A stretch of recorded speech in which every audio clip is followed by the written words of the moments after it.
You're so gloomy. We don't need you here. My boss, a woman who didn't know much and didn't care to learn, belittled me. I sighed, looking at her smug face. Well then, I quit, I said, and left the company. Months later, I ran into that awful woman again. Did you ever find a company that would hire someone as useless as you? She mocked. Yes, actually, your major client, I replied. Her face went pale as she realized what I meant. My name is Scott Ritter, and I'm a salesman at a food and beverage company. I'm over 43 years old and work in sales, but in a different way. I don't go out for client visits. I just work on the computer at my desk by the window. Good morning, Scott. Good morning, Paul. Scott, we're going out for drinks after work today. Would you like to join us? Thank you for the invite, but I have other plans. Got it.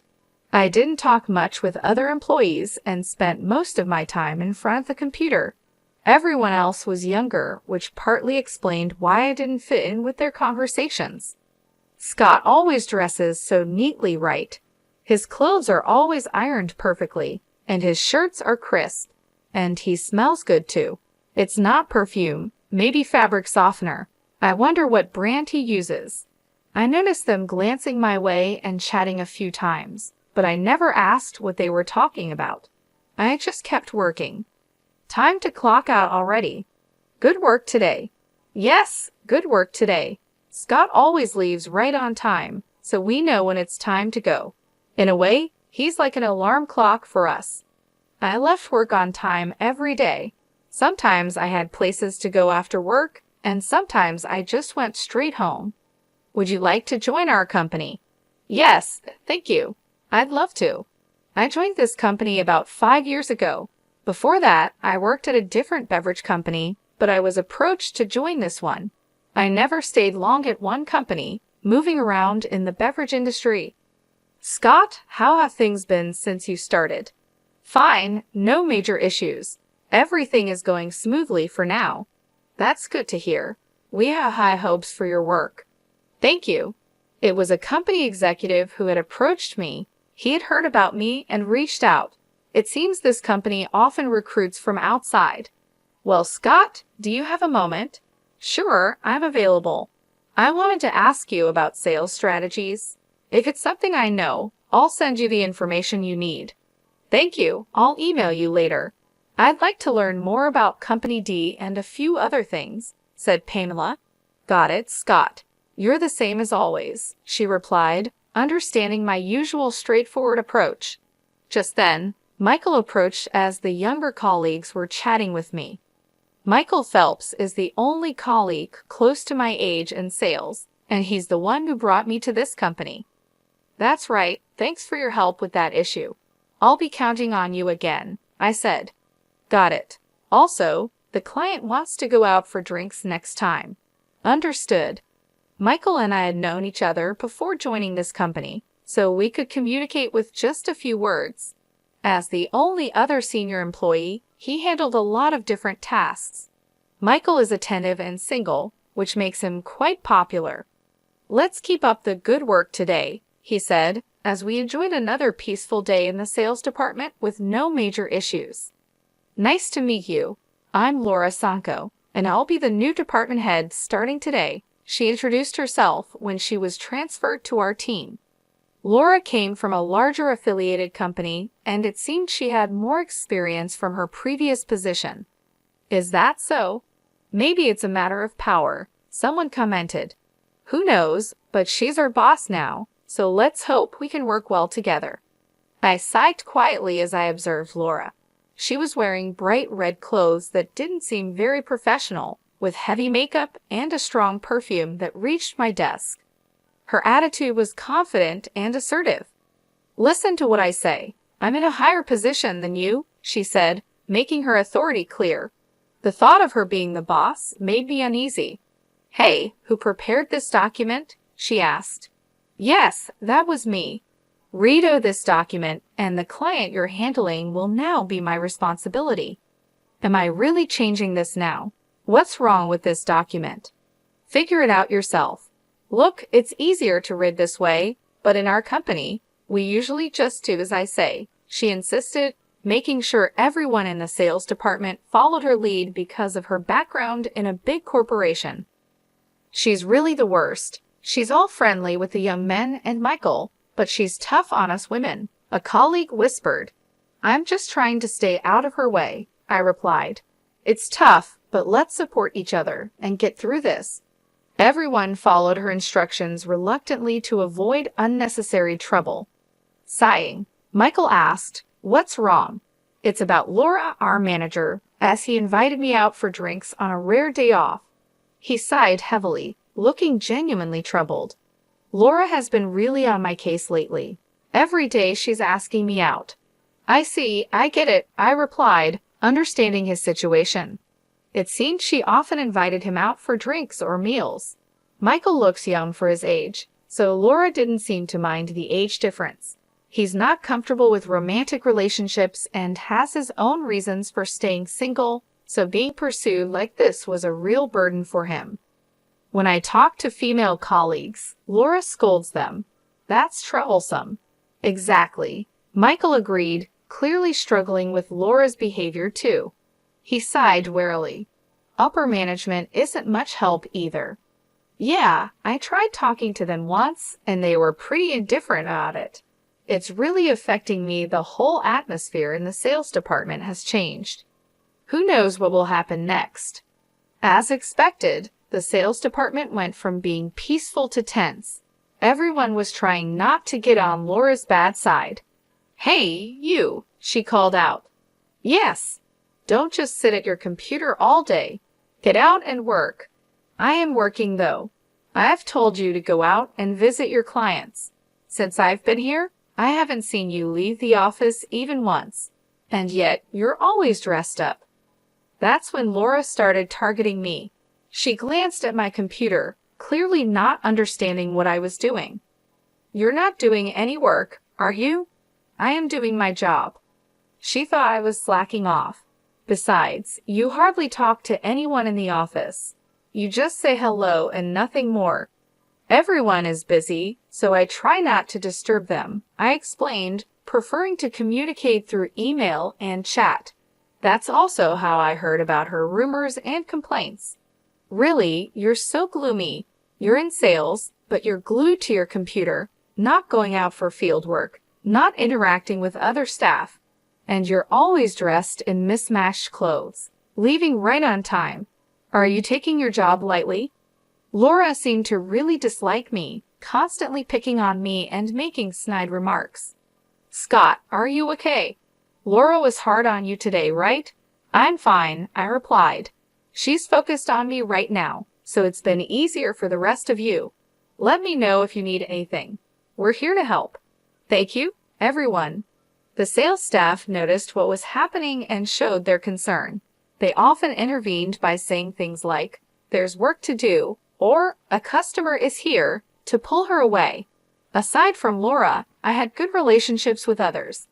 "What's with that manager? She complains about Scott leaving on time, but she leaves early too." "It's true. I saw her at a bar the other day." "Me too. She was drinking a lot." "How much does she spend on drinks?" "Apparently, she was drinking with business partners, and it's all being paid for with company money." "Really?" More and more, the talk about her wasn't about her work skills, but rather unpleasant rumors. "Are you okay?" "I'm fine. If her bothering me gives you all a chance to work, then it's okay. I'm really sorry if anything happens. I'll help out, and you know what's going on. You've changed jobs a lot, haven't you? If you ever decide to leave, could you let me know?" I nodded, and Michael said, "Thank you," and walked away. Unlike me, Michael has always been the type to stay in one place, but it seemed this situation was making him reconsider. A few months after Laura arrived, there was trouble. The sales department's expenses had increased, leading to orders for cost-cutting. Why have the expenses gone up? Now we're told to cut costs. It's ridiculous, Laura complained. But the rise in expenses was her fault. Her excessive spending on entertainment was causing the increase. Everyone knew she was frequently out drinking. "I don't want to cut back on entertainment expenses. If they're cut, I won't be able to drink as much. It's your fault, Scott. Why me? You're not working. Having you here is a waste of expenses and salary. You're stealing company money. I was being unfairly accused. I was just doing the job I was assigned. She didn't understand it, but I believed my work was important. To cut costs, I'll start by cutting you. What a mess. You're so gloomy. We don't need you. Pack up your things and get out of the company. Is that an order from the boss? Yes, you're fired, she said with a smirk. I just sighed. Then I quit. Don't ever come back to this office. Getting rid of an incompetent employee will save us money. Without much resistance, I packed my things and left the company. Are you really quitting? Why so suddenly? Laura said I was fired. Well, if she said so, maybe there's no other way. Even the executives couldn't stop Laura's actions, given her connections to a larger company. It seemed inevitable. That day, I resigned and left the company. Scott, please come back to our company. We need you here. We'll talk to the manager. Read numerous messages on my phone, all begging me to return. But I had been fired, and there was nothing I could do about it. If you're not here, I don't know how to proceed with our business strategy, a female colleague said cheerfully over the phone. I appreciate everyone's words, but I've been let go. Don't say that, she replied, but as much as I felt for my trusting colleagues, there wasn't much I could do. I already had my sights set on another company, so I stuck to my decision and said goodbye to my colleagues. Well then, Scott, are you okay? Pamela asked. Actually, I was about to contact you. After reaching out to a certain company, I immediately got a call from Michael. He had been out on sales visits and was unaware of what had happened recently. I heard from everyone, are you really quitting, Mark? Michael asked. That's right. Do you have another job lined up? Yes, fortunately. Scott, we've known each other since our previous job, but I have a favor to ask. I've already talked about you. Michael, thank you so much. I really appreciate it. A few months after leaving that company, I found myself at a high-end restaurant for a business meeting. Honestly, the person I was meeting today was a bit difficult to deal with. As I waited at the entrance, I heard a familiar voice. Well, long time no see. Laura Sanko appeared, smirking. Oh look, it's the gloomy window seat guy, she said in a condescending tone. What are you doing here? Surely not eating, right? You couldn't possibly afford a meal here, could you? She mocked. Did you ever find a company that would hire someone as useless as you? She continued, clearly unaware of my current situation. Well, actually, it can't be anything important, right? She interrupted, not giving me a chance to explain. She continued with her mocking laughter. What would a useless non-worker like you be doing at such a high-end restaurant? Are you part of the cleaning staff? It's just like you to try to look cool. It doesn't suit you at all. I'm not part of the cleaning staff. I'm here for work today. Work, huh? That's a word for people who actually work hard, like me, not for incompetence like you, she sneered. Today I came here as a sales manager for a business meeting, not like you, who just sits at a computer. As I grew tired of her endless chatter, someone approached us. Hey, sorry I'm late. I've been waiting for you, Director Charles. It was Charles, the director from the major restaurant chain Bloom Dining. I shook hands with Charles, and Laura suddenly bowed her head. Director Charles, thank you very much for your valuable time today. Seeing that it was Director Charles, Laura quickly started to butter him up, showing just how important this business meeting was for her company. Hi, Laura. Looking forward to working together. But really, if both of you had arrived earlier, you could have waited inside, Charles said to me with a friendly smile. Laura looked confused. What? Scott is involved in this business, she muttered under her breath, clearly shocked. Shall we go inside, then? Charles suggested. Yes, let's, Laura replied, still trying to process what was happening. Prompted by Charles, we proceeded into the restaurant and were guided to a private room. "What's going on here?" Laura whispered to me, still confused. "Don't rush, you'll understand soon," I whispered back, making sure Charles didn't hear. Once inside the private room and after the attendant had left, I prepared my business card. It was time to clear up the confusion. "Here is my business card," I said, handing it to Laura. "What? Really?" Laura's eyes widened as she looked at the card. It read, "Scott Murphy, head of Bloom Dining Food Research Department. You asked earlier if there was a place that would hire me.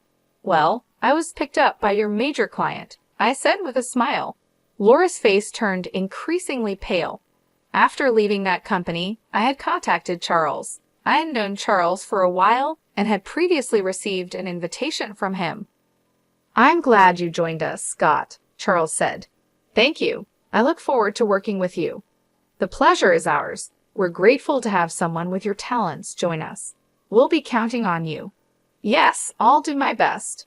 So I joined Bloom Dining and took on the responsibilities entrusted to me. Just like in my previous company, my work was recognized, leading to a smooth promotion to my current position as the head of the department. "Is that really possible?" Laura mumbled, still in disbelief. "Is something the matter?" I asked. "No, it's nothing," she replied, shaking her head with a pale face. She couldn't believe that the person she had deemed incompetent and fired had now become the head of a department in a major corporation. "It can't be right. You are the incompetent, gloomy one." Laura was stunned. "What am I supposed to do now?" she whispered to herself. The reality that her business negotiation partner was someone she had ridiculed and treated poorly, and the fact that her company was now in a weaker position, seemed to overwhelm her. It was a complete reversal of our previous situation when she had fired me. Now, it was time to see her skills in business. So well," she stammered. "How are things going with this matter, Charles asked. Laura seemed unable to deliver her usual smooth sales pitch, glancing at me often, still shocked by the earlier revelation. Eventually, she left the meeting in disarray. "Did you know Laura? She seemed quite concerned about you," Charles asked after we saw her off. "Actually, she's the one who fired me from my previous job, calling me a gloomy incompetent." "Really?" Charles responded, clearly surprised. I then shared the whole story of my previous job with him. "What a rude person she is," Charles said, sounding indignant, as if it were a personal insult. "Regarding this deal, I don't want to work with such a disrespectful person in the future. Let's get someone else to handle it." "Yes, let's proceed with the negotiations once the representative is changed." "All right, I'll make sure to communicate that," I assured him. Charles and I decided to request a change of representative from Laura's company. Given our company's stronger position, it was likely that Laura would face some repercussions. Later on, a former colleague filled me in about what happened with Laura at her company. The executives confronted her, asking, "What do you mean by changing the person in charge as a manager?" It turns out the sales staff who had been putting up with her behavior reported her past actions to the executives, including the incident where she fired me. They told her, "We have refrained from reprimanding you because you're from an affiliated company, but this time we will have to report back to your parent company." The look on Laura's face was ashen. "Is that so? Thanks for letting me know." "Not at all. I owe you, Scott," my former colleague replied, smiling and relieved at how things had turned out. Sometime later, I got a call from the executives of my former company. "Scott, would you consider coming back to us?" they asked. Apparently, they were rethinking my employment. After I left, the work I did in the sales department was reevaluated, and there was a noticeable decline in the department's performance, prompting an investigation. I had been researching long-term business strategies for clients, staying up to date with recent trends and explaining these in a clear way to the sales team. I also advised on sales strategies, which is why I was always at my computer. Besides that, I was checking the financial status of all our business partners and managing the accounts receivable to make sure they didn't become bad debts. I would meet with representatives from current and potential clients to gather information, often over drinks. I was uncovering hidden needs in other companies and providing feedback to the sales team. That's why I dressed well after work, which made transitioning to major corporations easier. You really did significant work. You're in demand everywhere, aren't you? Not really, but I do get to see various companies because of it. How about this? We can offer you more than double your previous salary. Double my previous salary would be a substantial amount, but I said, I'm sorry, I can't trust a company that tolerated her behavior to such an extent, and I'm happy with my current job. With that, I ignored their plea to reconsider and declined the offer to return. I heard our manager came for negotiations for us. Charles is our director now. Oh, my apologies. Michael was the first to approach me with this news. When I was fired, Michael decided to switch to Bloom Dining and joined the sales team after me. He had been with the previous company for many years, but had enough of dealing with Laura. He thought about moving to another company like I did. My firing was the trigger for him to join Bloom Dining. Interestingly, Charles, after hearing from me, was ready to hire Michael on the spot, but the dedicated Michael went through a formal interview to join our team. Originally a talented salesman, Michael now excels at Bloom Dining too. Scott, please listen. Calm down, Helen, I said. Helen, a female employee from my former department who cried when she learned I had left, still seemed to admire me. I've been assigned the research tasks you used to handle. Can you teach me? Really? Taking over the tasks from a company I left is...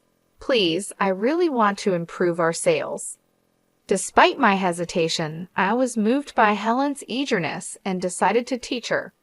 So this is how it works. Yes, that's how it works. Our relationship resembled that of a teacher and student due to the age difference. We're really like teacher and student. Yes, it would be something like this if I had a student. Thank you, Professor. Teach me too, Professor. Please don't call me that, Brian. When we met occasionally for lessons, another former colleague, Brian, wanted to join, eager to learn my sales techniques. I thought, with these two, that company will be okay. I was relieved to see them positively trying to learn, just like before. They could form a great team, much like Michael and I did in the past. As for Laura, she ended up returning to her original company as a regular employee.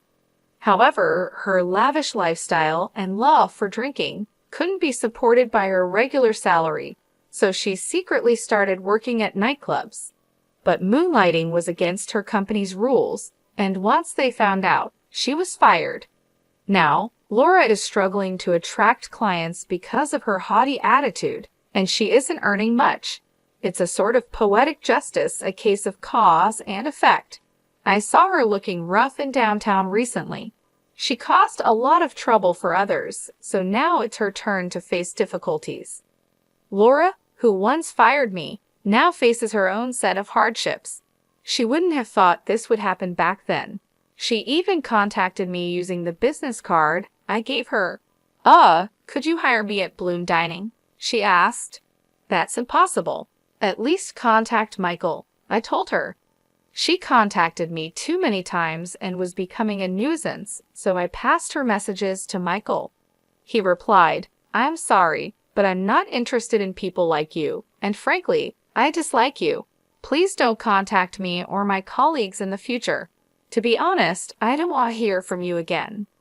Michael clearly refused her, and after she kept trying to reach out to him, Michael contacted his lawyer. She was then placed under a restraining order and could no longer approach him. Being popular can be troublesome, but I never wanted this kind of attention. Michael and I had worked together at one of the companies during my job-hopping days. He had been engaged, but after his fiancée died in a car accident, he remained single. Since then, he understood the nature of my work and began relying on me. Now, he's thriving as a skilled senior in sales. Meanwhile, I'm grateful to be using my skills at Bloom Dining, where I conduct research with a more generous budget than before. Thanks to my efforts, Bloom Dining's default rate decreased significantly, and we were able to understand our clients' needs in more detail, leading to increased contract rates. It was definitely the right decision to bring you on board. You've made a significant difference, Charles said. I'm glad to be of service to the company. Everyone praises you. They said contracts became much easier to secure because you identify the needs so precisely. That's good to hear. I just did what I could. I'm really glad I joined this company. Meanwhile, back at my former company, I heard that Helen had taken over my research tasks and was doing a great job. Brian informed me her research skills are second only to yours, Scott. Is that so? She did learn quickly. When I was teaching her, I thought, I can't let her outdo me. Brian chuckled, feeling motivated by the competition. It seems they've become good motivators for each other, and their research efforts have helped stabilize the sales department. Helen is like Scott's student. Her methods are just like yours. And you, Michael, you've been teaching Brian, right? That's true. While I was teaching Helen, Michael also gave advice to Brian whenever he could. Looks like it's time for a generational shift.